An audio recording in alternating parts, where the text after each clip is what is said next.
there you are. I've been looking all over for you.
Tuesday, an all-new 2-hour event sends Buffy and Angel 400 years into the past. There's a hill, I've been there. Slayers, you killed 2 of them. They're gonna show me how. Old friends and enemies return in an extraordinary 2-hour Buffy Angel event.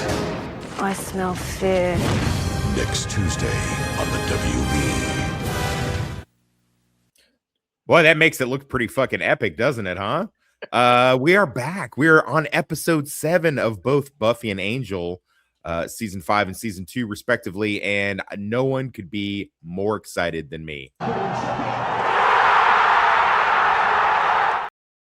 feel like ever since we started doing this on this channel, I've been itching to get to this episode. I almost thought possibly to just do Fool for Love and nothing else, but I didn't want to mess up our schedule more than I already will. But I will tell you, as far as the seesaw of this 2-parter goes, I mean, you're going to find out pretty quickly as I effuse all these different accolades onto Fool for Love, how much, where my end of the seesaw, it's basically like a big old dumpy fat kid, with a little skinny, tiny girl on the other end for the Angel episode. It's definitely going to be more heavy towards Fool for Love. And that's okay. I mean, they both complement each other in various ways, which we will get into. But yeah, it is a 2-parter, came out in November of 2000, and this definitely solidified, not that I really needed more, but it definitely made me think like, Jesus, man, this is fucking good television.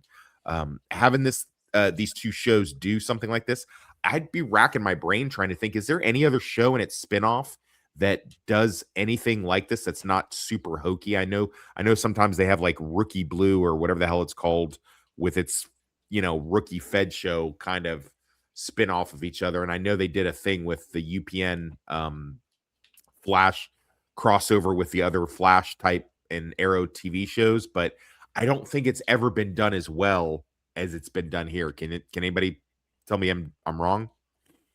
No, not this well. You're not wrong. No. We've got Mr. E back for a special engagement today, and he's been absent for most of what we've been doing with season 5 and season 2. We're glad to have him back, and hopefully he can add a little bit more toxicity towards this stream that we've been missing a little bit. I have to do a little pro forma. There will be spoilers for the entirety of the series in these. I mean, I think that goes without saying. I don't know why you would watch this podcast or live stream whenever we do it and you've not been familiarized with most, if not all, of Angel and Buffy, but there's definitely going to be heavy spoilers that lead to the end of this season and maybe even the end of this series for Buffy, Angel as well, to a certain degree. So you have been warned. Anywho, we start off, Fool for Love in the cemetery, as most of them always do. And, at this point, we've already been made aware, Glory is definitely the big bad of the season, but Buffy still got to do her nightly patrol stuff. And she gets into it with I guess I'd call him like an MTV vamp, an 80s MTV vamp with the big hair and the leather jacket in the 80s. I think he's part of the Ramones. The Ramones. You're such an old piece of shit. Yeah, probably. And then Buffy is quipping and doing her usual thing, and then she fucking tanks one right in the gut. And so just, the narration, I'm going to stop for just a second just to point out that I don't see this. I know there's an overarching reason in this very episode and maybe even the season as to why this happened. I took it a little differently as someone who's been in combat, someone who's been in a lot of actual fights. Look, you can get really good at something and still have a misstep. There's an old expression my dad used to teach me, which is the fight's going to be what the fight wants to be, not what you want it to be. So you can control the outcome only so much, and you can make a slip up, even a dangerous one, and do what happened to Buffy here and get tanked by your own stake in the gullet, so to speak. So what's you guys' thoughts on this? Do you guys go more for the lore of what the show is telling you the reason why she fucked up, or do you guys think more like maybe edge towards what I'm saying, which is, you can get, really, really good, but still make a really bad fuck up and, wind up with your own stake in your belly? Northern. Second one. Yeah. Yeah, go with the second one, because she even said that she's in the best shape she's ever been in her life, but that doesn't make you vulnerable. You're still going to end up getting something bad happen to you, bad injury. That could be fatal or not. Yeah. Critter, what's your thoughts on it? When it happened, like, oh, okay, it's going to be a dream. They had a lot of those throughout these shows where you wake up. Oh, it's just a dream. I thought that too. I thought the same thing. I thought she was going to wake up and be like, oh God, like wake up next to Riley and be like, oh God. Joey Ramone just stabbed me. No, yeah. But then I want to take your point about being that she's just a slip up because she's so self-assured, or like not a rut, like always doing it prepared, whatever, and she just slight mistake. Part of me thought like, well, she's got extra stuff on her mind lately with the introduction of her sister, who is the key to everything, and maybe even the deals with Spike. So I kind of nitpicked in a positive way, going, maybe she's got a lot of crap on her mind, and that's why she slipped up. That she's kind of distracted, maybe. Yeah, that's also a really, really good point. I hadn't actually thought of that up until now, but yeah, maybe she's distracted. In the military, we call this when you get this good and you make a bad fuck up and fumble something, we call it your 200th hour. Pilots also call it that. There's a great episode of The Unit called 200th Hour where one of the characters accidentally grazes another character while they're at the shooting house.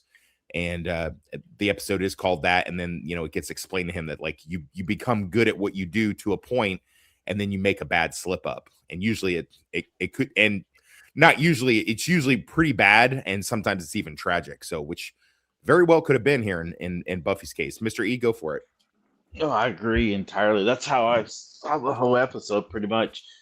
Yeah, I mean, like you said, if you've been in any type of combat and you've been ambushed in the green zone, you start questioning yourself. I mean, you get relaxed, especially when you're kicking ass, and that's my biggest take from it. I do like the part where she eventually starts to break down and the stress of life.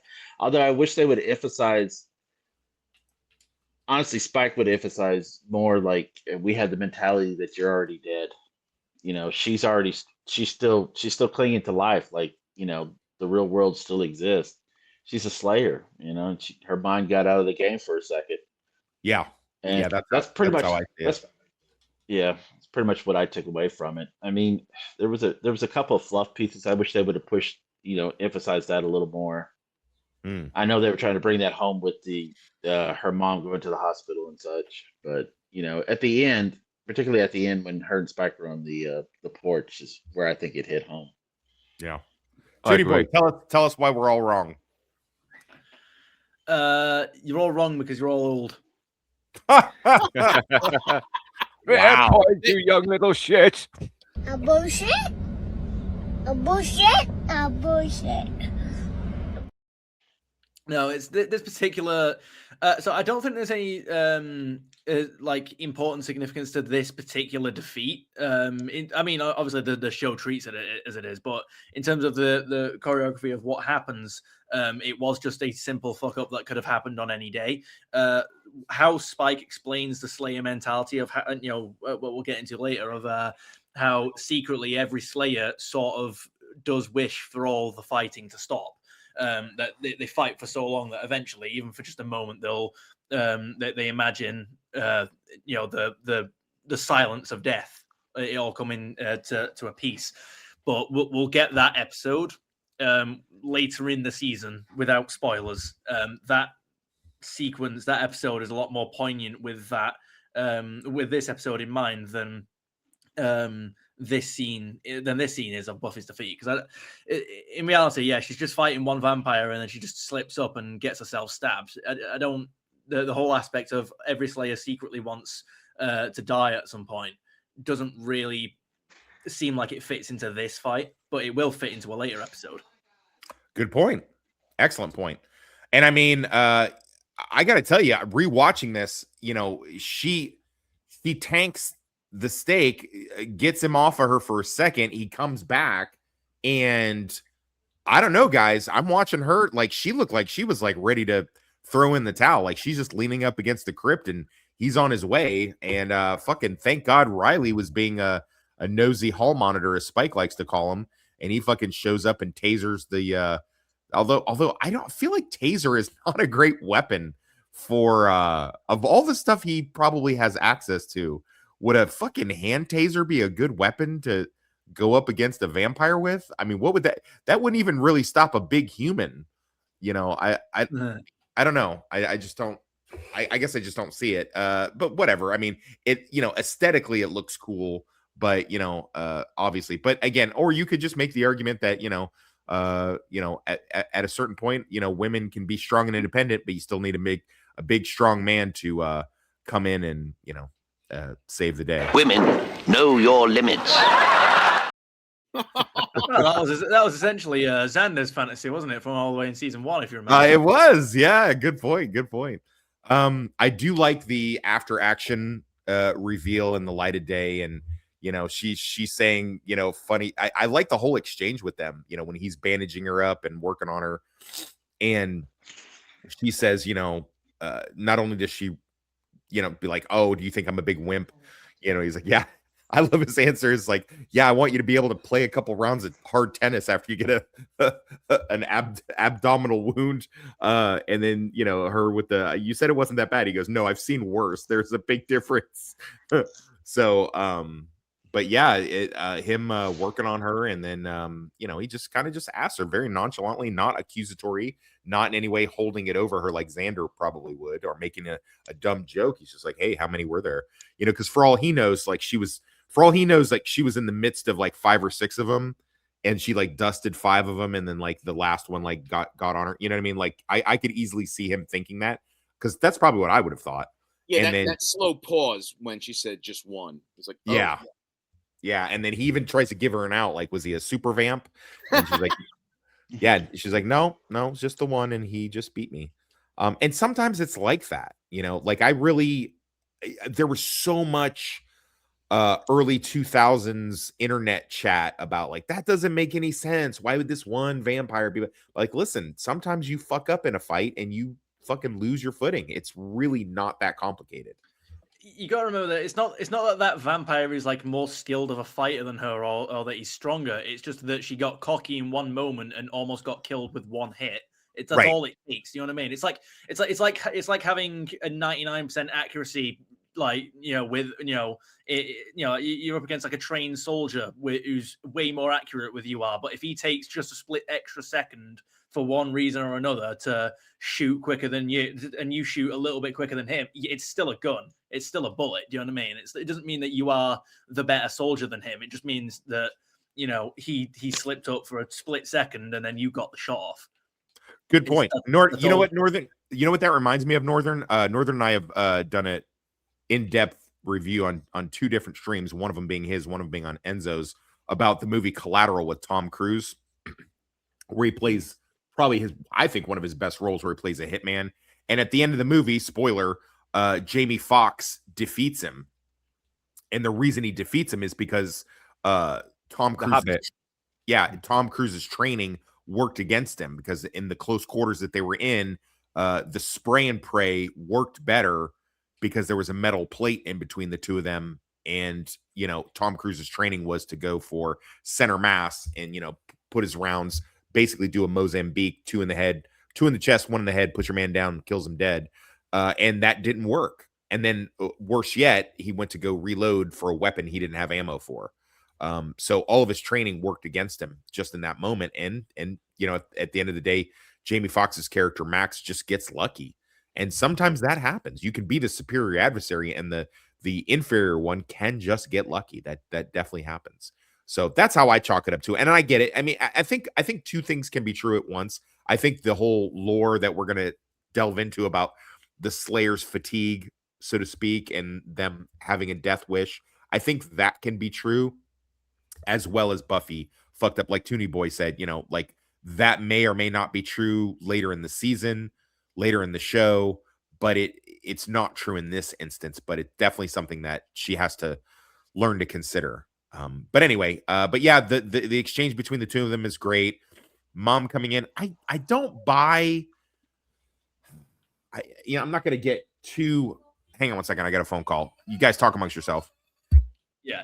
I mean, he'll clarify when he gets back, but I assume what he's about to say there was that he doesn't buy the mum being nonchalant about her injuries and not actually asking why she's got Riley in her room with disinfectant and medical equipment, and you're like, this looks like a serious injury even for a Slayer.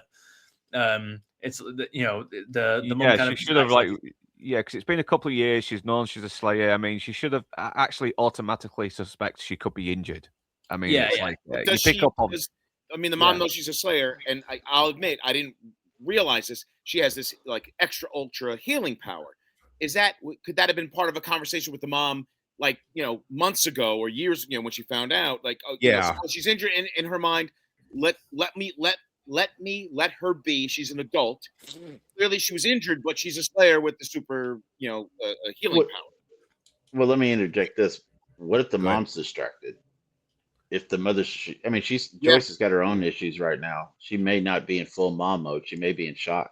I mean, I chalked it up to that as well. Maybe. Maybe. I mean, it could be a lot of things at once. Although the whole let's keep, because I mean, if you look at like the beginning of season 4, remember she got her ass handed to her by that vampire chick Sunday in the first episode of season 4. She basically walks in with an almost dislocated shoulder and big old cuts on her head, and Joyce didn't even blink. She's like, "Hi, honey, I packed up your room. So it's like, are you using your room for storage?" So it's like she didn't even bat an eye at it. So I don't know, man. I don't know if it may be the severity of the wound, or just because mom is sick and she doesn't want to spook her. I don't know. I mean, it doesn't quite play for me. But keep in mind, they only have an hour to tell this story. So how much dialogue are you going to put in this scene and then lose time later? Sure. Or have a shortened battle or a shortened fight scene or cut some other dialogue? Yeah. No, good point. No, definitely a good point. She goes back and forth with, I guess it's worth mentioning that Riley jumps at the chance that, Buffy's fucked up. So he's going to go out and patrol for her. She's like, bring the gang. We'll get to that later. He acquiesces to that request. And when her and Giles go through Watcher Diaries, they find there's no literature on the death of Slayers. I find that extremely hard to believe. That seemed very, very not possible. Agreed. I mean, after like 1,000 years history of vampire slayers, there's not one account where a slayer got so good that she ended up fucking up and getting herself killed. I mean, come on. To mention for me, it just adds to the fact that the Watchers, I almost feel like add to the fact that I think they don't give a shit. Well, these are like assets. Yeah, whatever. Who cares? Well, that's true. They don't. And I'm glad you mentioned that. But at the same time, it's like what Passion of the Nerd said. She says, "I want to be like a Cheeto and stay for a long time." And the Watchers Council's like, "Why worry about one Slayer when there's another Cheeto in the bag?" Yeah. So I get that. And I get that we have to go to Spike for this. And maybe a play-by-play for somebody who's actually killed one, now two actually, makes more sense. But at the same time, I would have the dialogue could have been written in such a way to say, these are just words in the book, and this is too antiseptic for me. Like I'm not getting it. I need to really know. And it's like, I know who we could go to. Well, regardless of however they come to it, she does go to Spike. And then of course, him being a douchebag, he's like, "Well, you're going to take me out and pay my bar tab." Right. So, which is great. It is also worth mentioning, and I've mentioned it many times on the show before, but since it applies directly to this episode. The Buffy the Vampire Slayer tie-in novel, Spike and Drew Pretty Maids All in a Row, written by Christopher Golden, talking about like a side quest that Spike does for Drusilla's birthday, and she wants to get a magical necklace that's going to let her see her own reflection, even though she's a vampire. And they get tasked to go wipe out the Slayer line. Seems like those two things are wildly different proportions, but whatever. And then that brings them in direct conflict with the current Slayer at the time that they had, and it gives you a lot of insight into the Watchers Council. And it takes place in the 40s during World War II. It's really compelling novel. I've read it a couple times. It's actually really, really good if you can get your hands on it. It's kind of expensive these days to find it. You might do better to find it in a secondhand bookstore or in the library. But I will say that because this book was written before this episode came out, it directly conflicts with what you see in here. So whether or not this is canon or not is unknown. So I won't go too much into it. But the second Slayer that he kills is not it's not Nikki. So make of that what you will. I don't know, whatever. But yeah, Spike, regales her with the tale, and then because he's smart, he figures out why she wants to know. I love his line, some nasty thing got a taste of you, and then of course we get the big reveal that he was what do you British guys call a guy like this? What do you call a ponce, a fop, a fop? He's a total fop in this, a big foppiness. This is great. This is so great. I love it so much. It's up there in the tier reveals of like Fat Thor. Just finding out that this fucking badass was actually this total dork, or as you guys call him, a ponce or a fop. And he's William the bloody awful poetry. So showing that not everything that you can't believe everything that you hear. And that he's in love with Cecily, and Cecily's a dumb bitch that it doesn't want to give him the time of day because he's too nice. She wants a guy that's going to beat her up. Or spoiler alert for later in next season. Spoiler alert for next season. It's possible, and it's a big fan theory, and it's been because the chick that plays Cecily also plays Halfric, Anya's friend, vengeance demon, that she was a vengeance demon and she unleashed William to become Spike onto the world. I don't know if this is a conversation we wait till season 6, or I don't know, because when she shows up again as Halfrek, they definitely recognize each other. So I don't know. I think it's a great Easter egg. I think, I think, like, I was hearing you talk on your Miami Vice stream about how them reusing actors for different. What a great way to if you have a supernatural element or in a time span thing that you can do on your show. What a great way to do. Like when you reuse an actor, what a great way to be like, hey, aren't you also this person? Is anyone besides Northern understanding what I'm talking about right now, or no? Yeah, I'm going to start saying I this is still all spoiler for me, because again, most of these I've never seen before.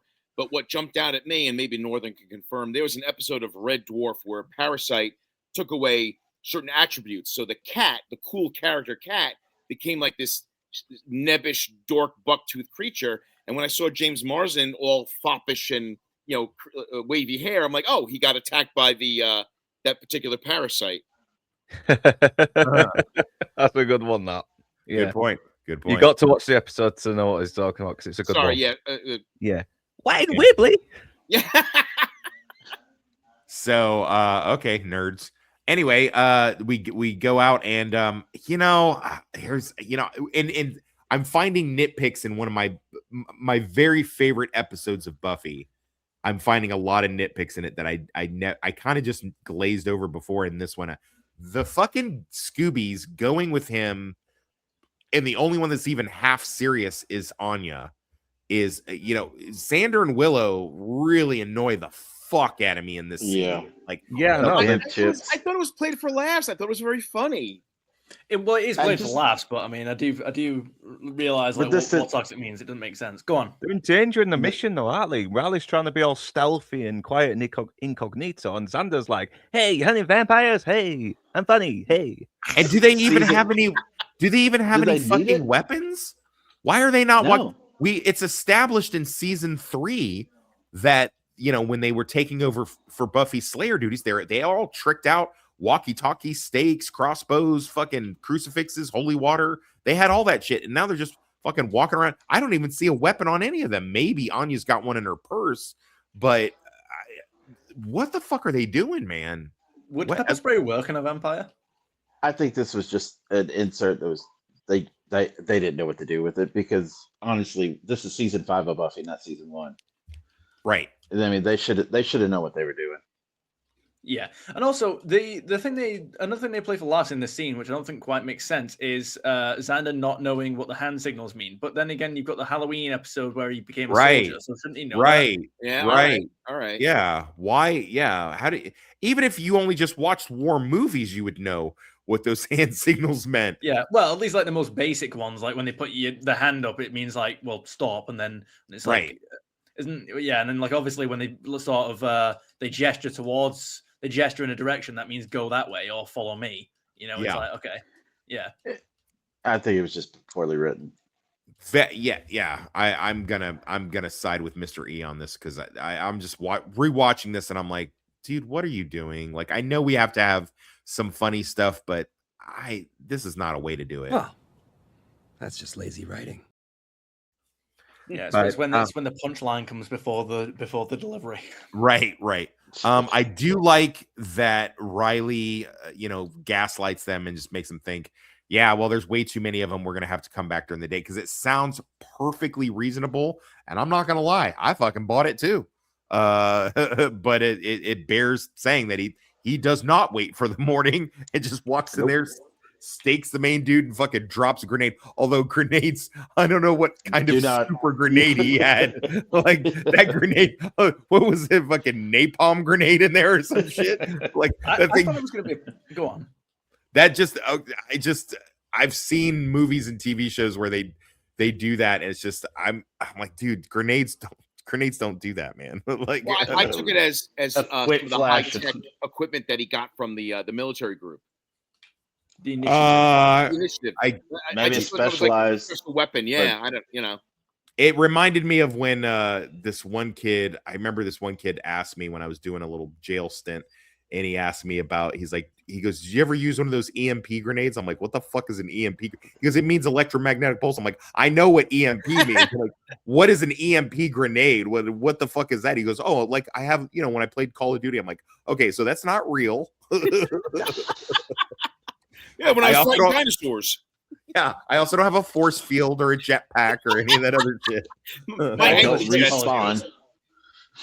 plasma rifle in the 40-watt range. Yeah, you got the phase plasma rifle in the 40-watt range. Hey, only what you see. Only what you see here, pal. We go back to Spike, or excuse me, at this point he's still William, is he's been shut down and he's out crying like a little hoe. And it's the great scene for the crossover that we'll find out in the next episode of Angel. And we find out that, well, from the next episode, that she's starting to feel like a third wheel. Drusilla is. I guess there's only so many threesomes she can handle, and so she wants a little pet of her own. And it's funny I say that, because that's what Spike winds up calling her later, but we'll get to that. And then she finds him, and he's like, well, this really hot chick is coming on to me, and he's not all about Cecily, because when she's coming after him, he's kind of going for it. And when he kind of pulls away a little bit, she uses a little bit of her psychic powers and pulls out that fucking effulgent. And I love the little hand movement that she does with where she like plucks the word out of the air. She just kind of like is like he had like a stray thought, and she just kind of like snagged it up and says effulgent, which I don't even, what the fuck does effulgent mean? Does anybody know? Yeah, I know the fucking gentleman guys laugh at him for saying that word though, don't they, earlier? So I don't know. I'm gonna look it up. Give me a second. Well, it's pretty corny use of rhyming, isn't it? It's grown a bulge in it. it's effulgent. I mean, it's it's not exactly Eminem, but it's not horrible either. Here we go. It means shining forth brilliantly, radiant, or casting a dazzling light. It describes something that is intensely bright or glowing. So, yeah. I feel like radiant and dazzling sound better than effulgent. Yeah. Well, effulgent sounds a bit more classier. And radiant doesn't. And I like radiant. Yeah, it's nice. Yeah. But just 20 years later, he runs afoul of his first Slayer, and they have this great battle. The definition sounds better than the word. Yeah, right. This is during the Boxer Rebellion, and they're in China. He's somehow discovered the Slayer. Whether or not he was looking for her or she was looking for him is kind of not known. But whatever the reason, it's one-on-one, which is interesting because we know that from later in this episode and then the crossover, we know that it's the Fab Four or the Fanged Four are together: Darla, Drusilla, Angel, and Spike. But yet he's taking her on one-on-one. That's interesting, isn't it? It's almost like he maneuvered it in such a way. And then we find out why he has that big old scar over his eye. I love storytelling where you've already got something established and then they do a callback, which explains to you how you got there. In Slapdash, the way that I did that, I show, it starts in the past, but then jumps forward in time. But then as I do little cutaways to the past during the novel, you can see where the main character gets certain things, like where did he get the pocket watch? Why does he have scars on his back? Yada, yada, yada. And then and then they all culminate and come together near the end. And I love that kind of storytelling. It's done to great purpose. And there's another TV show called Banshee, where the guy that plays Homelander, Anthony Starr, early in the season, you see him defeat an MMA fighter with a special move. And then later in the series, you find out where he learned that move from.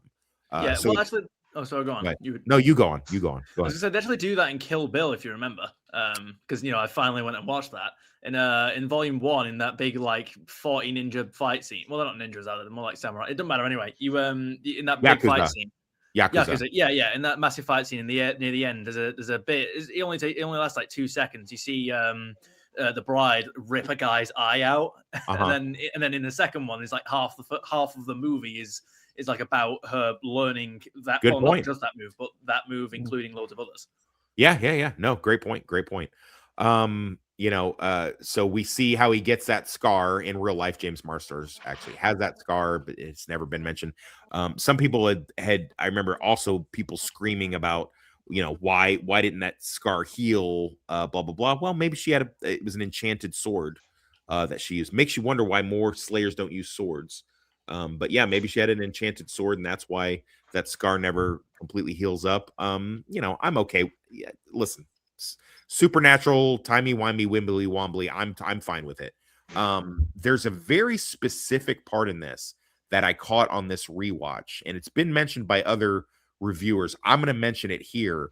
When she, I don't think they ever name her, just Chinese Slayer, I guess is. I don't know what else. I don't know what else to call her. Dick Flapper. Oh, Didn't like that one, huh? Well, me so sorry. Oh. You got flip really quickly. Were you just hovering the mouse over that? Wait for someone to say something like this? It's always in the chamber. That bitch is always in the chamber, Toonie boy. It's always ready to go. But yeah, so there's this very specific part. She loses the sword, but then she gets the stake out, and she's really got Spike on the back foot, and it looks like she's about to take him out, much in the same way earlier in the episode Buffy was about to be taken out, but instead of the intervention of one of the Fanged Four, an explosive goes off and knocks her, kind of rattles her chain for a second, giving him just enough time and refocus his energy, gets her in a good arm wrist lock, and then takes her down when she's reaching for her weapon, which he mentions as he's speaking to Buffy. Any thoughts that maybe that was the powers that be? This would sound really fucked up, but is it possible knowing what we know about what Spike will do, becoming a champion and things like that, knowing what we know in the long run, is it possible the powers that be stepped in to help this vampire win a fight against the Slayer? Shit, man, really? Or I mean, it could be, or that, or it just reinforcing the idea that sometimes luck plays into it. Yeah. That's like my preferred interpretation. That sometimes it's like the fight with Buffy and that one vampire. That sometimes you are the more skilled opponent, but you just get unlucky in that something gets in your way or stops you from making the killing blow. Yeah. I love that he drinks her blood and then she's tell my mama I'm sorry, me so sorry. And then he's just like drops. He's like, sorry, love, don't speak Chinese. And it's just so fucking cold and ruthless as well. Cold and ruthless. It really is. It's like, damn, man. Yeah. But yeah, no, it's great. And then, obviously this is his first Slayer kill and it's super specific. And then Buffy is kind of grossed out. And he makes a great point. He's, she's like, you got off on it. And he's like, yeah, you telling me you don't? And it's been established by like Faith. It's just like, isn't it weird how Slane always makes you hungry and horny? But it's like, yeah. Yeah, he fucking does Drusilla right next to her corpse, man. Yeah, he does. Yeah, he does. Rails are standing up right over the Chinese girl's dead corpse, man. Classy. Classy, man. Fucking awesome. Look, stay classy, William. That's why we love you. Right. I got one question though. Doesn't this kind of break the timeline? I thought Darla at this point wasn't part of the group. How so? Well, they season one of Buffy. You broke up. You broke up a little bit there, but did an Angel leave her StreamYard?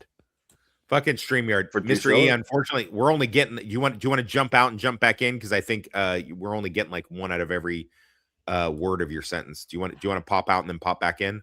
I'm just saying, didn't yeah,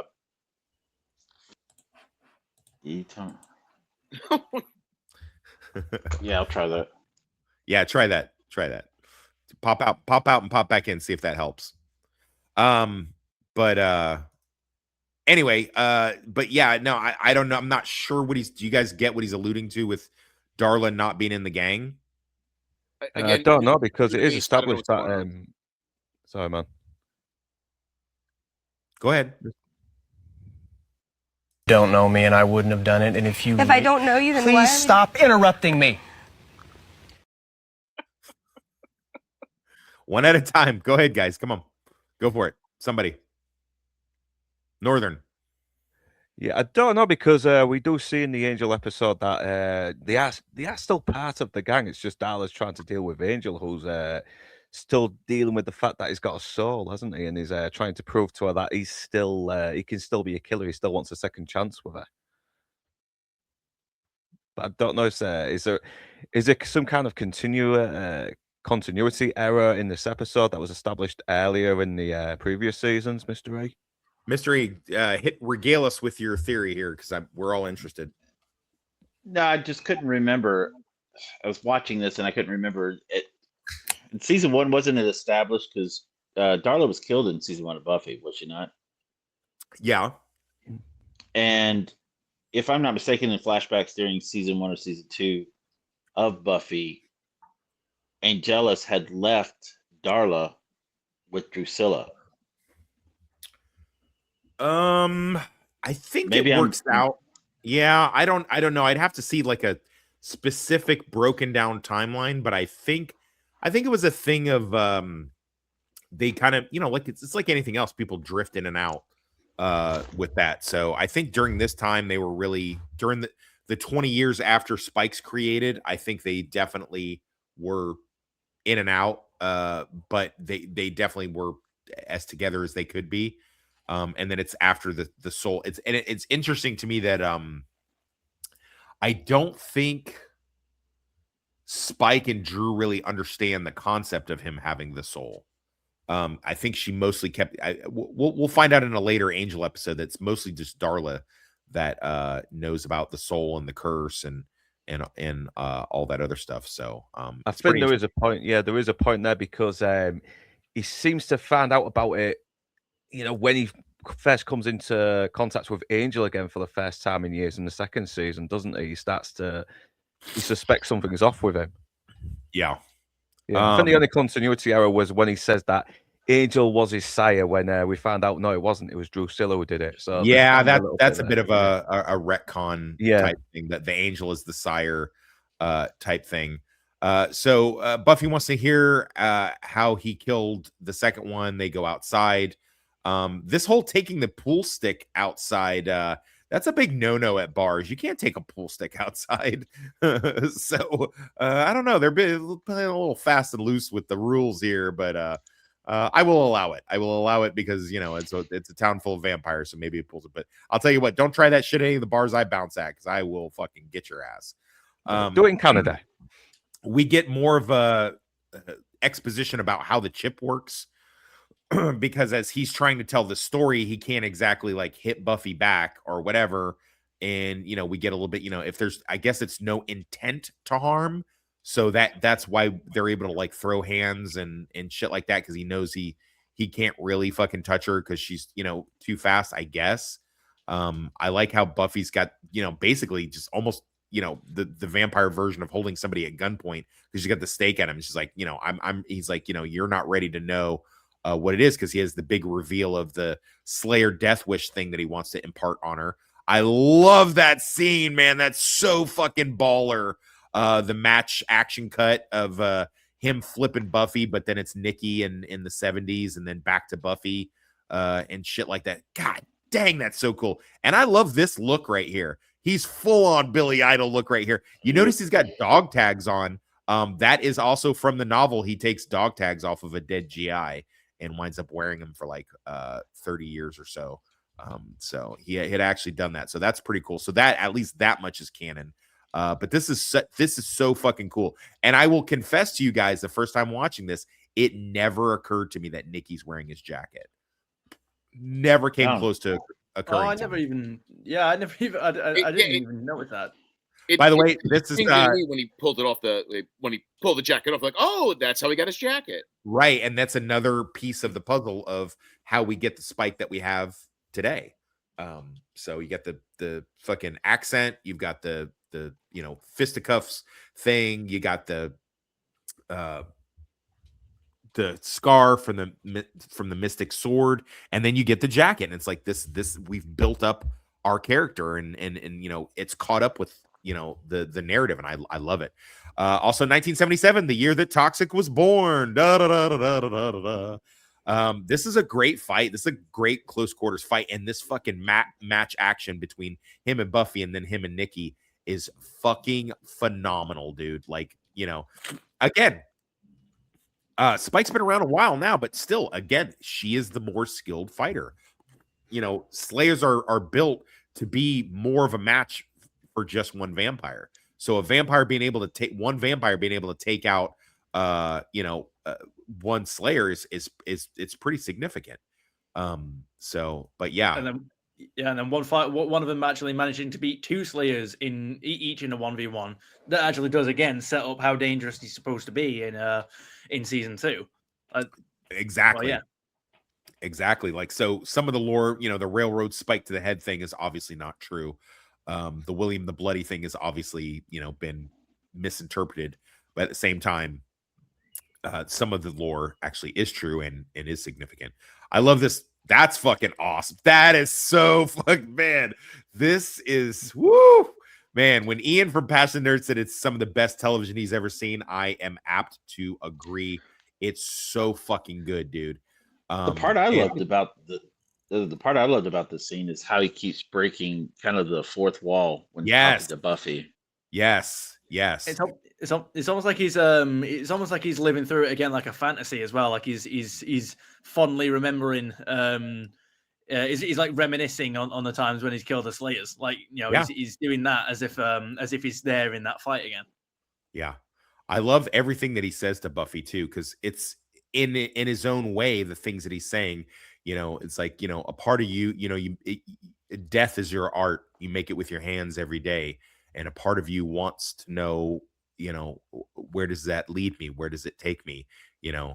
And in the way that he is speaking, it's very colorful and very poetic.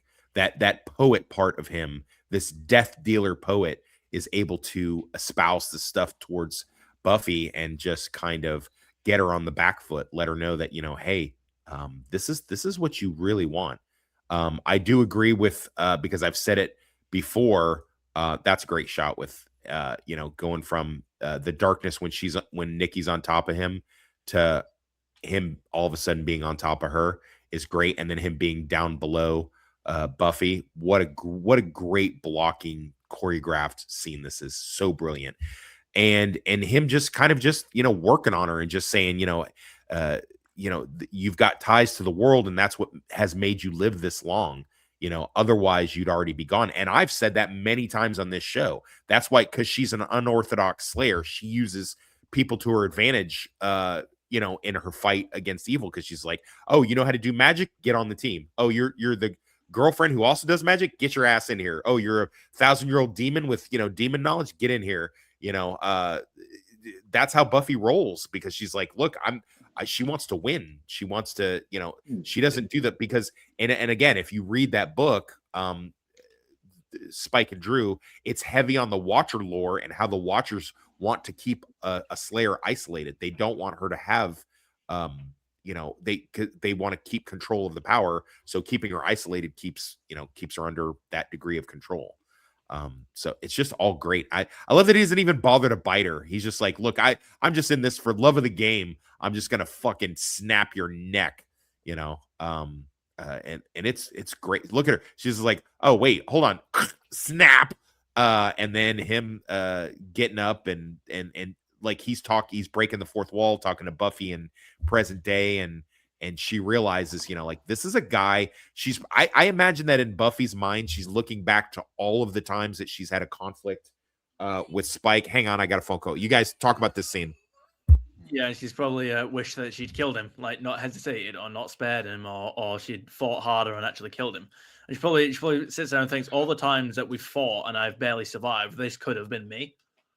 I think there's also an admiration there. I think in a lot of ways when he comes back at the end of the episode to kill her and they have that moment, I think there's some admiration. I think there's some understanding as well. I mean, just the look she gives him at the end. Oh yeah, she 100% sees the gun. Like there's no way she doesn't, because it's in his hand. Well, as he walks up to her in plain view, it's like, well, I mean, hey, she's not me. She's got better observation skills than that.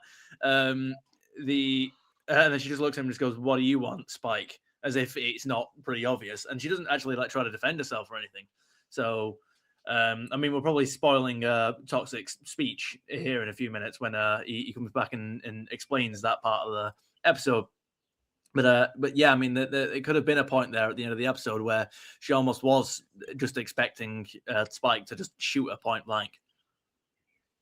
I just want to jump in and say also that over this particular episode, the choreography and the camera work and the blocking, granted, I'm repeating what Takta did say, just really impressive. Like I almost feel like with these two episodes with the boxer rebellion and just all the different sets and locations, like I feel like the budget is maybe higher for these two episodes than compared to other episodes like in other seasons. Agreed. Just Yeah, really they didn't fuck about. No, they did not fuck about with this episode. They really didn't. Oh, yeah. And I like the fact it's kind of like this repressed nice guy, and a lot of repressed nice guys have a lot of ugliness inside of them. And now he's a vampire. He can bring all that ugliness out, and all that stuff that he was afraid to do because it wasn't proper. There's no such thing as proper. As a vampire, who gives a fuck? Just be as ugly and violent as you can. And but he still has this humanity in him when he sees Buffy just crying, and she's just thrown some words at him that has basically brought him back to a time when he was a loser and a nobody, and someone made him feel low. But when he sees her all vulnerable, he just can't hate her anymore. He just can't feel that bitterness anymore. All he can do is feel sympathy and and try and comfort her. And even she's surprised by it as well, because she's he's basically the only one there to comfort her, and she's just willing to accept it, even though she's kind of wondering why. Because she has that look on her face that really sort of like, what am I doing? This is my enemy. What is happening here? Yeah. Oh, he's being Captain Save-A-Ho because he's a romantic. And, you know, I mean, it's already established that he's in love with her. But yeah, this is brutal with the whole, you know, him stopping the train. He's like in a full-on conversation with Buffy now at this point. And then he takes that jacket, and man, that first time watching this show, when he took off that jacket and put it on, I was like, dude, this is straight out of Sin City comics, where the character is it Marv? Marv. Yeah, the Josh Brolin version. Yeah, he takes the jackets off of his enemies. He's like, that's a fine looking coat you got on there. And just keeps, you know, upgrading his coats for each person that he kills. But yeah, I love the whole thing. I love him explaining to her why she's still alive and that kind of thing. And, you know, he's got the whole look, and I love the whole, you know, hold on. The second that happens, you know I'll be there. What's crazy is like, he's got a chip in his head. So there's no way he'd be able to do shit to her. You know what I mean? Yeah, well, that's why he said, you know, I'll be there, not that I'll be there to kill you. It's like, because he just wants to watch her die. Yeah. But yeah, sorry, man. My boss had to go and open, and, you know, he's all fucking crying and boohooing. He's like, I don't know what to do. It's a scary world. And I don't live at the hotel anymore, so I can't just like walk downstairs and fucking fix whatever fucking issues. I'm like, dude, it's the fucking ring. It's the last key that I tried. I'm like, well, you're fucking stupid. So anyway, but yeah, Buffy is, you know, basically realizes, you know, it's been said many times, like words can only hurt you if you feel that there is some truth to them. And so you can see how fucking like, look at that face, dude. She is in a rage at him right now. And like I said, I got interrupted, but I think that, you know, throughout this conversation, she's thought back to, you know, season 2, season 3, season 4, the run-ins that she's had with Spike. And I think she's now realizing, fucking hell, I was lucky to escape those. Like, I was lucky to have, you know, like, I think of Spike as this punching bag goofball annoyance, but fuck, man, he could have fucking killed me. Like, he really could have ended my shit. And I think she realizes that now. At least that's what I took from this when I watched it this time. Do you think Spike? Go on. I was just gonna say, do you also think the fact that she's angry at Spike is really that she's angry at herself? I think Buffy knows she's the best. She's the best there's ever been. I mean, unorthodox. If you look at it, Spike's unorthodox. He was nothing like Darla and the Master and all that, the old world, you know, hierarchy. He became, you know, this anomaly, and, you know, said fuck the system. And so is Buffy. So these two are kind of clashing that way. And I mean, I got a lot of that from that, as well as like you said, she's realizing how dangerous Spike is, and then on top of that, she's also angry at herself for allowing it to happen. Yeah. No, I don't disagree on any of those points. Those are all excellent points. All of that. They are mirror images of each other. That's why they've been adversaries for as long as they have, and that's why they eventually complement each other in such a way. So it's really, really interesting how they did this, and they tied it all together in the way that they have. There's been a lot that has been said that he was supposed to be a one and done villain in season 2, but his charisma, James Marshall's charisma, kind of won him a longer stay and things like that. And I if that's true, and I have no reason to think that it's not, they certainly did some great writing and character development with this character. I mean, it's really, really well done, to the point that I'm just amazed that we got such great television and such a great dynamic. He's not quite my favorite. He is my second favorite in the Buffyverse. The first one obviously being Wesley, for obvious reasons that will become more obvious as we progress through Angel. He has the best character arc, I believe. Maybe the most tragic one as well, as far as that goes. Spoiler. But yeah, I love that. And then we do, once Buffy, shuts him down and admits, with a bit of, realization, hey, maybe I do have a death wish, but it ain't going to be you that's going to get me, because you're beneath me. And it says the same line that had been said to him, which is the inception of what he is now. Spike fucking cries, which is crazy.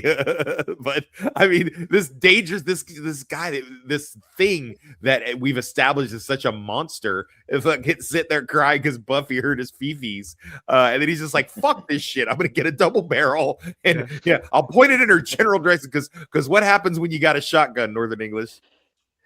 Yeah, you get a good spread. You get a good spread. The good thing about a shotgun, you point it in the direction of your problem. You ain't got that problem no more. I do like the fact that it's kind of made him feel like he used to feel as well, despite all the fucking awesome destructive shit he's done, killing 2 Slayers. She's made him feel like that loser again he used to be before he got turned. Yeah, and he doesn't like it. No, it just drives this sort of bitterness, but when he sees her crying and vulnerable, it's like the love for her is much stronger than his hatred towards her. It's I know it sounds a little bit wussy like, but yeah, it's true. No, I don't disagree with you in the slightest. I do not disagree with you in the slightest. I love that. Fucking, so thinking back to when he showed up in Lover's Walk in season 3 in 1998, he'd been around the world with Darla, and sorry, laughing is activating my old bronchitis. He is talking about that, Darla, Drusilla, excuse me. He's going about with Drusilla, and then she's flirting with other creatures, and then it's like, I caught her with a chaos demon. They're all slime and antlers. And then we go to the flashback, and it's exactly how he described him. And he's like, but on top of that, he's like a fucking yuppie dude, bro. Like holding a fucking beer and a fucking. And he's in this awkward situation. Like, I didn't know she had anybody, bro. It's kind of a good reveal as well, because you just see that Drusilla having a go at Spike, and then you cut to another shot, and he's just stood there, isn't he? And you're like, oh Christ, I didn't know he was there. He's just right there, isn't he? And I think he's played by the same actor from the Angel episode where they're about to kill Doyle for the ceremony. I think it's the same actor. And he was also in the one where Buffy was the first episode of series 3. The guy that takes. No, that's not him. That's not him. Oh, isn't it? I thought it was him. No. It looks very similar though. I could see you thinking that, but yeah, no. That guy's also in Firefly, as a matter of fact. I don't know his name, but yeah. No, that's not him, but that I could see how you could think that. But yeah, that's great. And and Drusilla being psychic is just like, you're all covered with the Slayer. Like I look at you and all I see is the Slayer. He comes up with rocks up to her place with the shotgun. She's finding out that mom is more sick than it had been previously established, and she's sitting there crying, and he softens without words. He's James Marsh's great actor with his facial expressions, and just switches up and just what's wrong, and she don't want to talk about it, so he just sits there. I want to go around the horn here, starting with Northern and then work our way around. Do you guys think, did Buffy know he came to kill her, or do you think she thought he was just walking around with a shotgun? What do you think? Go on. Northern. Yeah, I think she was intending to try and. I think she thought he might intend to scare her, because he's got the chip in the head. He was like, really, seriously, you're gonna think that's gonna stop you from? You really think that's gonna help anyway? It's gonna fuck you up even more. But I think she was just so fucking shocked and distraught by her mum. She was kind of really not in the game. She was kind of like in a daze a little bit. I'm going to agree with you, but just add that she, again, having her mother's sickness on her mind, like saw Spike with the shotgun, has the chip in his head, and was like, but then kind of refocused on the pain that she's feeling. Like she saw it as a threat, but not a true threat. Okay, fair enough. Toonie Boy, now go. Yeah, I think part of it is actually to do with what Spike had already said, throughout the episode, that it's possible that even for just a moment, she might have wanted to die. Like, only for like a split second. Like she's just learned that this it's possible that her mum might have cancer, and then she's just absolutely distraught. And then William the Bloody comes up with a shotgun. Is about to try and kill her, and she just doesn't do anything about it. Mr. E, go ahead. I actually have a different opinion. That I honestly thought she made a connection at the last meeting, and when she saw him, she knew he wasn't going to shoot her. I don't know, that part where they were looking at each other in each other's eyes. I think in a lot of ways there was an understanding, and then when he showed up, she just didn't expect him to pull the trigger. Whether he could or couldn't, that's still left up to debate. I just don't think he had it in him, and she knew it. Good point. Yeah, well said. All right, that's Fool for Love. Fuck. I mean, there's only so many different ways I can say that this is my favorite episode. If you guys go to the IMDb page for this, scroll through the reviews, you'll see a review while I was in Iraq from like 2011 where I fucking reviewed it because I had watched it again. So you can find that in there if you look. And I'm not going to pull it up because I don't want my real name doxed on the internet. But yeah, I just cannot say enough good stuff. It gives us such great character development, and it's just such a well done episode. And knowing what we know for the entirety of the series and the entirety of this season, it foreshadows so much, and it's so well done. My favorite quote, I mean, there's so many fucking bangers in this one, and I know I'm going to wind up, this is going to be on somebody's list, so I apologize for stealing it, but it's my show, so I do what I want. And it's, he's like, I could have danced all night with that one, talking about Nikki, and she says, "You think we're dancing?" And he goes, "That's all we've ever done." So there you go. Northern, please take it away. Is there something I can do? The last words he says to Buffy before he puts down the shotgun and reassures her, because I don't know, it's just seeing him sort of like soften and acts like a human being and not just this swaggering vampire fronting in front of everyone. He shows a really genuine side to him, and it's something that starts his journey to his redemption as well. He starts showing some sign of humanity that he's still a good guy. He's still that sweet, deep guy deep down from the past, even though he's tried to suppress it all these years. Very powerful ending as well. It really got me choked up, I'm not gonna lie. Critter, go ahead. Can't say enough how much I love the episode. It's really well done, the choreography, the set pieces. And for me, it's that moment where he's in the backyard with the shotgun, and I know it's not a fantastic quote, but just like, "What's wrong?" And then he sits down next to her with that attempt at patting her on the back. I just found it to be like a really impressive moment for these two characters. And yes, it does start a different arc, but like I just found that really, really cool that he comes to, either destroy her or mess with her and realizes that she's in pain. And it's just like, he softens and goes, "What's wrong?" And then sits down next to her. Junie Boy. Yeah. So unfortunately, I think my quote isn't going to be anything as quite as like soft-hearted. Mine's probably going to be when Buffy is getting her wounds dressed, and Joyce walks in and says, "Is that disinfectant?" And then Dawn just comes in and says, "Oh, I'm just doing a nail polish experiment." And he goes, "But some experiments are doomed to fail." And then Josh just goes, "Well, you keep pushing the envelope, honey," and just walks off. What's your thoughts on the episode overall? This episode is the one that just sort of sets into motion the arcs that we're going to get for Spike, and even just more plot arcs in general. And it's just a really good lore episode as well. So it's an A from me. All right, bring up the rear security there, Mr. E. Oh, excellent. First of all, this is would it be a 10 out of 10 if they had cut the Scooby scene in the cemetery? Agreed. I have a hard time forgiving that scene as well, but go ahead. Yeah, go ahead. Favorite quote is going to be well, basically the banner that Spike has in his lair with Harmony, where she's going back. Oh, she's the Slayer. She's gonna kick your ass, and he's putting the shotgun together. He's got I got two barrels that say otherwise.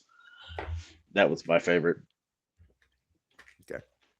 And no, I'm surprised nobody picked up the the addendum to that, which was like, she's like 6 feet beneath. Yeah, me. I'm gonna, yeah. Well, yeah, he has like yeah.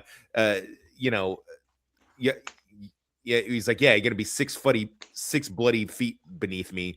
Coming up, bitch. Doesn't have a death wish, bitch won't need one. And then he even goes and says, yeah, it's gonna hurt for a couple of hours, but she'll be dead for a lot longer than that. Like, I thought that was great. I'm surprised nobody grabbed that one. Harry is probably at her smartest in this episode, in throughout the whole series anyway, because she's usually been a bit of a dumb bimbo, but here she's kind of been a little bit of the voice of reason. Where Spike is like, yeah, you couldn't kill her before you had the chip, what chance do you have now? Yeah, good point. I think he could have pulled it off if he wasn't in love with her. I think he definitely could have pulled it off. So I mean, we do find out later Buffy is susceptible to gunfire, as most people are. So what's your overall thoughts on the episode, Mystery? Where does it rate in your zeitgeist? Oh, this is not my favorite. It's one of my favorites. It's really hard to compare for the rest of the season, but this would be my favorite this season. So it's in my top 10, or at least I should say top 3. All right, let's move on to the second of the two-parter, to Darla. We probably won't spend as much time because I'm gonna, spoiler alert, it's not as good. But whatever. Next Tuesday, a 2-hour event sends Buffy and Angel 400 years into the past. There's a hill, I've been there. Slayers, you killed 2 of them. They're gonna show me how. Old friends and enemies return in an extraordinary 2-hour Buffy Angel event. I smell fear. Next Tuesday on the WB. What a great promo they did for this. It's fucking so good. But yeah, we usually do one episode of Buffy and one episode of the corresponding episode of Angel. Mystery. Are you able to hang with us or no? Mystery. What was that? Yeah, I'm still here. I'm good. We're good to go. Okay. All right. Just checking. But yeah, we get a lot more. Now, this isn't as good, but it definitely fills in the gaps of what we had in Fool for Love. So, I mean, without too much hyperbole, it is very, very well done episode. We get a lot of backstory on Darla. This is where syphilis leads you. And of course, we find out that, she has syphilis because she came to the New World and decided to be a whore. You are Rossi! You are nothing but a whore!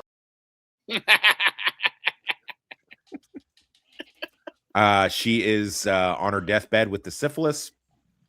And who rocks up to the spot? But old Mark Metcalf. You are worthless and weak and have syphilis. I shall turn you into a vampire. That's a one heck of a healthcare system they got. Right. I mean, to be sired by the master himself, I mean, that's pretty dope. So how long was he looking like this? I mean, was he around for thousands of years or some shit? Like, what the fuck? I always kind of assumed he was born this way, like he came out from hell already looking like this and turned a lot of people into vampires and so on, and everything else is history. But yeah, I don't know. I would have liked to I would have liked to see him like revert back to like Animal House Mark Metcalf for a little bit, or something like that. That'd been pretty cool. If you know, you know. But yeah, turn Darla into a vampire. He does, and then she begins her long and illustrious career as a vampire. One of the Fanged Four of Mayhem, and then we cut back to present day. Thing inside of it. And gorgeous ass fucking Julie Benz. It's so crazy to me that was she just a worse actor back in season 1 of Buffy? Did she just become a better actor, or did they just give her better stuff to work with? I'm assuming better stuff. And also, a director on set would kind of help as well. A good director could pull a decent performance as well. Yeah. I mean, I've seen her on Dexter, and I've seen her in a couple other things, and I mean, she's very captivating. And I just feel like the schoolgirl, Harley Quinn fucking bullshit that she was doing in season 1 just wasn't that great. You know what I mean? But we start to get more establishing of Lindsay has fallen for her because, of course, I mean, to be fair, look at her. I mean, who wouldn't? But she's all talking about dying, and it's not even revealed yet that she got the syphilis again. That's a fucked up curse. What a fucked up curse. It reminded me of, I don't know if you guys ever seen the Blade movies when they bring Whistler back from the dead, but they didn't fix his leg, so he's still crippled. It's almost like that running joke on Family Guy where every iteration of Joe is always in a wheelchair. So they like brought her back with syphilis. So it's like, fuck, man. Well, give me a break. Go ahead. She can't go to the hospital and get a shot. We've penicillin. We've kind of came up with that shit. Well, as I have learned myself, if you don't catch syphilis early, it can do damage to your brain and your heart that you will not walk away from. So it's already okay. Yeah, they basically not that I've had syphilis or that I would wish it on anybody else. Or that I took the medication for the syphilis and then crushed it up into my wife's food for a week so that she no longer had syphilis and didn't find out that I gave her syphilis. None of those things actually happened in reality. Anywho, so I like the she's kind of just does she have feelings for Lindsay, or is she just fucking with him? She's fucking with him. Yeah. Yeah, I don't see her. I mean, the part where she bites him, that was a telltale for me. What do you guys think? Is she got any feelings for Lindsay, or is she just fucking with Lindsay? I don't know. I suppose she was a little bit conflicted. I mean, because the main target is Angel, isn't she? She's still kind of stuck with Angel. She's had such a long history with him compared to Lindsay. But I don't know. It's I always was a little conflicted on how she feels towards him. And but Jesus Christ, is it me? Lindsay got a really, really girly haircut in this episode. It's like, dude, his hair is always great. Every version of him has been fucking great, except in season 1. But even in that show, he's a badass thief on that other show, Leverage. He's got a gay ass fucking haircut. So, but yeah, he does. I mean, I wouldn't say that to his face because this dude can fucking rock somebody's shit in real life, but almost every time I've seen him, he has his gay ass fucking haircut. So somebody wants to tell him the 90s are calling. They want their haircut back. Yeah. Well, she's a woman. She's blonde and she's evil, so she's messing with him. You are Rossi. You are nothing but a whore. I love how in all of that he didn't mention that she's a vampire. Just a woman and blonde. Well, vampires aren't real. Oh, okay, right, all right. But evil blonde women are. Yeah. Yeah. I married one. So how's that working out? Oh, never mind. It didn't. It didn't. Really, really bad. It didn't take. Definitely didn't take. But yeah, it's a lot of back and forth with Angel and them trying to find out where Darla is. Damn, look at fucking Cordy's fucking tits. I want to interrupt. She is looking magnificent in this first half of this episode in that blue outfit. Yeah, man, she is fucking hot as fuck. I like when she, it's like, oh, she was in that house and obviously she smashed all the mirrors. It's like, why don't you go around smashing mirrors because you have a soul? He's like, because I don't have to see myself in them. And it was like, oh, good point, touche, good point. This always gets a chuckle out of me. Yeah, okay. Darla? Sorry, Darla. He can't come to the phone right now because he's out looking for you. I'll tell him. I always hated that in movies and TV shows. It's like, not now. Not like just give the person 10 seconds. Your mom's on the phone. The not now kiddo trope is and then she's gonna overplayed. Yeah, I hate it.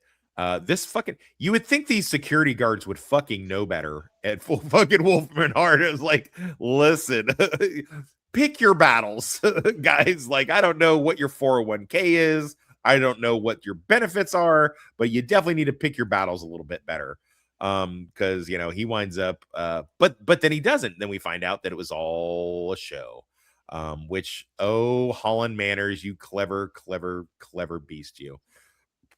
We do get the flashback portion of it. That is the part of the two-parter. One of the things, a really diabolical one, is that how he fucking turned Drusilla. And god damn, look at fuck. I don't know, dude. I realize she's got that bat face and the fangs going on, but still would. Definitely still would right there. Holy shit, dude. I need to go Google some images of her later. We get With or without the bat face. Yeah. Safe search off, you get better results. Yeah, facts. We get the side of the two-parter that we didn't get previously, which is at this point Angel has his soul back. He's been reinsouled. And he's been reinsouled for a couple years actually. Because I guess it was supposed to be 97 or 98 because it's 100 years with the soul by the time we meet him on the Buffy TV show. So right around that time is when, they got the gypsy and, the gypsies put the curse on him or whatever. He's got the soul and he either wants Darla to let him back into their life or to just put him out of his misery. She acquiesces to go ahead and keep him. And we find out that he's been, killing bad guys basically. But it's still human blood. So no bueno on that one. And, I feel like the other two don't know what's going on because you can see in these scenes, you can see Darla like looking at Angel, like watching him very, very closely. And Spike and Drew just could give a fuck less. So I feel like they don't know really what's going on at this point. But it's really cool stuff where we get to find out the opposite ends of the conversations, with that. I love when Drusilla goes after Spike and is like, you really think she'll be able to find someone in a blind alley? And he's like, that's where I found you. Great callback. I love that, now that she's sick and she's dying again, she wants Angel to turn her into a vampire again, and he won't. Because she's like, I did the kindness for you, and he's like, you think you gave me a gift and gave me kindness? You damned me. Which I mean, yeah, she did. But then again, it's kind of hard to figure because if you look at it from the whole perspective, Angel's a champion, so we also got our champion. So does that counterbalance? Does that outweigh the bad that he's done? Is that the point in the big cosmic terms of things? Like, I don't know. It's difficult to say. But because in the moment, certainly he was a monster. But then again, she unintentionally spawns two champions for the powers that be, both with Angel and with later spoiler with their kid. So she winds up doing that. So that's very, very fascinating to me. The whole depending on how you look at it, it's revealed that. So again, that's about it. There's not really much. It's kind of meat and potatoes with this episode. I definitely like it. It's good, but I wouldn't watch it. I'll tell you this. I could watch Fool for Love on its own a billion, jillion, gajillion times, but I would never watch Darla without watching Fool for Love leading into it.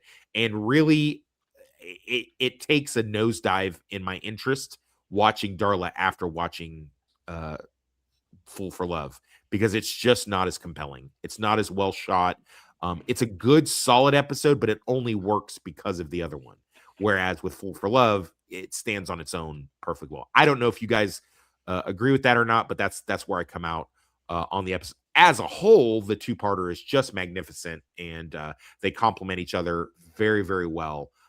So, I mean, it would be like having Rogue One without the rest of the Star Wars lore before and after it, most specifically A New Hope right after it. So I mean, it's good, but it's only good in the context when you put it with the other thing that it's supposed to be. But yeah, and then my favorite quote is obviously the mirror thing. why don't you go around smashing mirrors? Because I don't have to look at myself in them. That's a great line. There's a couple bangers actually in this one, but that's the one that I like the most. But yeah, that's it.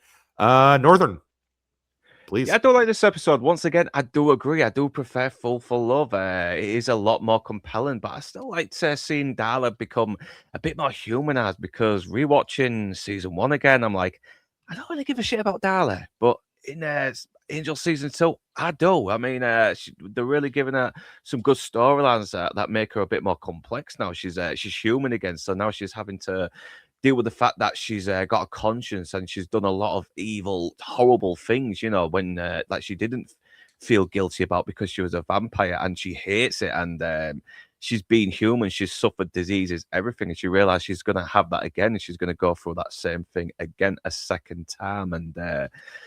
And that she just wants to be back into a vampire again. She wants to be evil again and not feel any of these feelings that make us human. While Angel is trying to tell her that being human is the best thing she could ever be. Embrace what you're feeling, and she's just not dealing with it anymore. She's not dealing with it very well. And I love the crossover from Full for Love with Spike jumping in with Drusilla after killing the Chinese Slayer and causing the box massacre. Everything. I really love that little crossover, and the dynamic between Gorn and Wesley and Cody is just fun to watch. I could watch these three characters give each other shit all day because they're just so very charming and interesting. And once again, I like seeing Lindsay sort of. I like Lindsay. Yeah, I like Lindsay sort of being a little bit of is kind of a bit more human compared to his employer at Wolfram and Hart, but at the same time, there's still that corruptible side to him as well, which does make him another complex character. But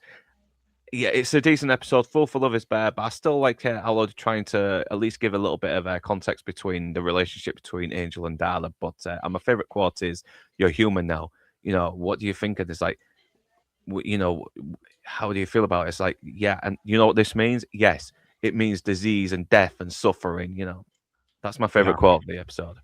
Yeah. All right, excellent. Critter, go for it. Again, I know that we're saying this is a weaker of the two, but I think it's a compliment to the other episode. And I loved.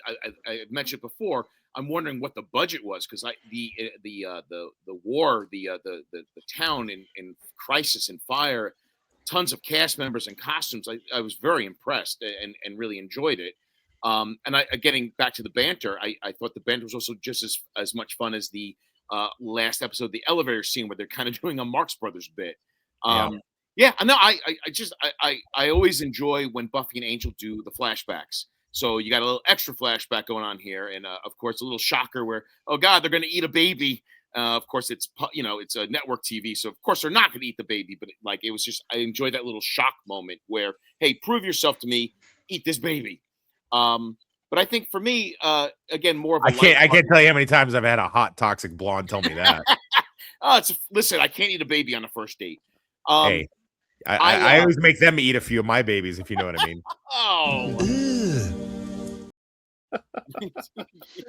I think for me, in the very beginning, when what's his name was talking to Angel, I was like, "Hey, is there anything you want to share with me? Anything else?" Like, nope, really. And all the ripped up sketches and earlier attempts at sketching her face are all over the floor. I just kind of found that really kind of an acute reveal of him clearly going through some serious crap, doesn't want to share, and obviously there's something going on because he's obviously spent hours trying to sketch her face maybe 70, 60 times all over the floor.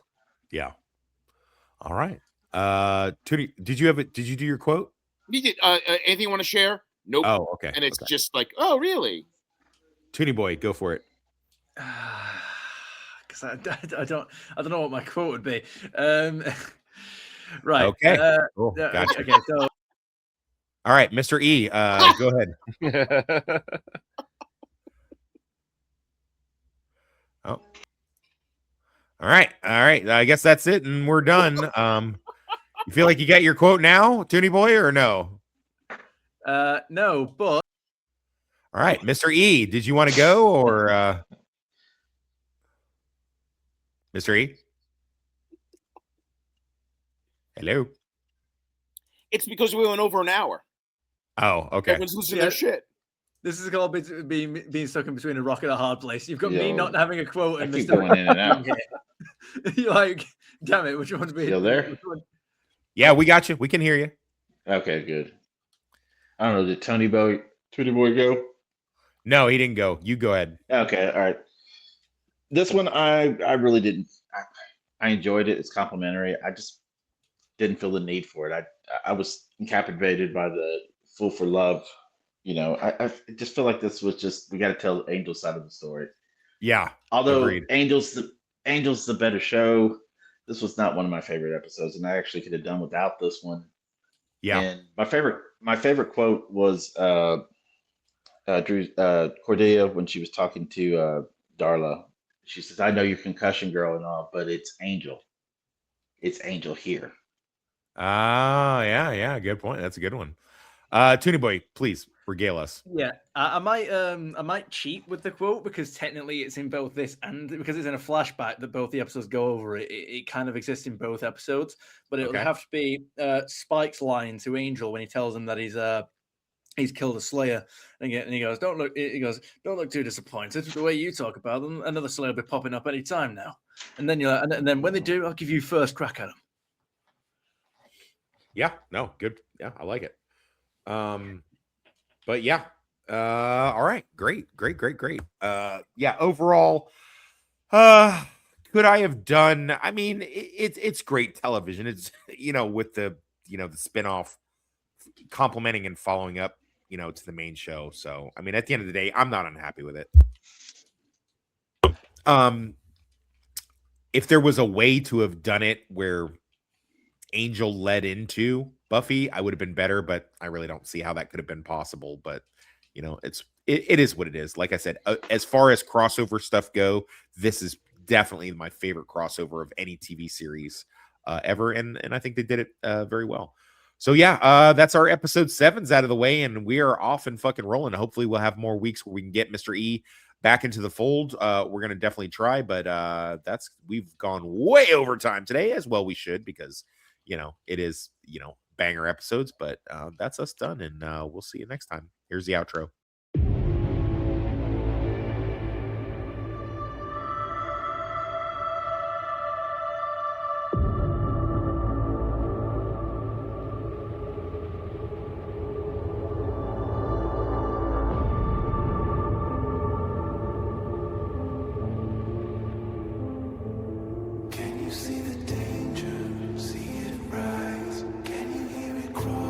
Generation of the Slayer is born. You are the Slayer. Can you touch the fear on your skin? Can you feel the tension set in?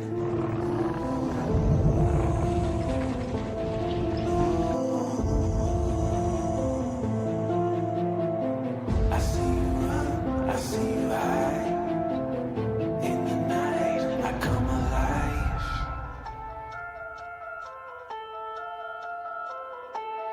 I can see the danger coming.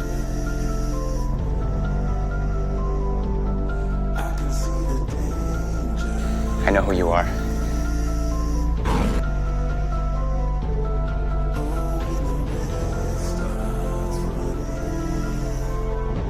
Darling, do you see something? I can see the danger coming. You have to know what to see.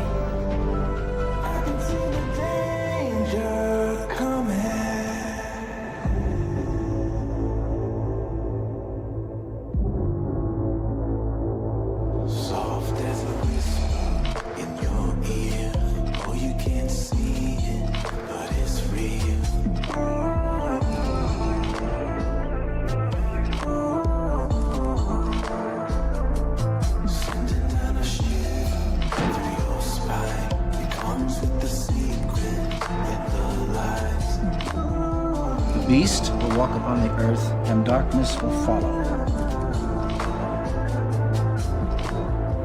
I see you run, I see you hide.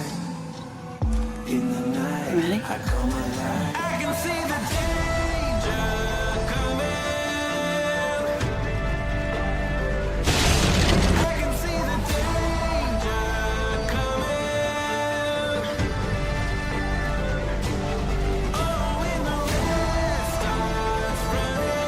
Run. You think you know? Stick on. But you are. You have a demon. Be gone.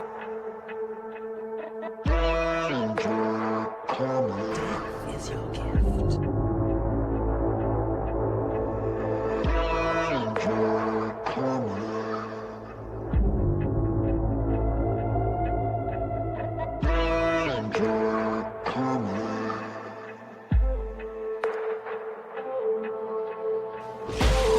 The firstborn sand will shake the earth.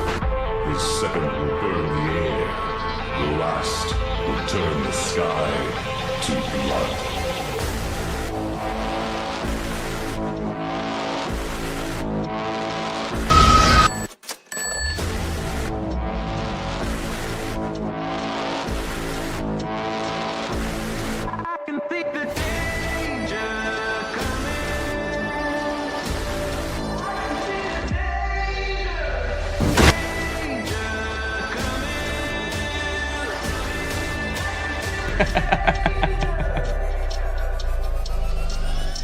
We're gonna win.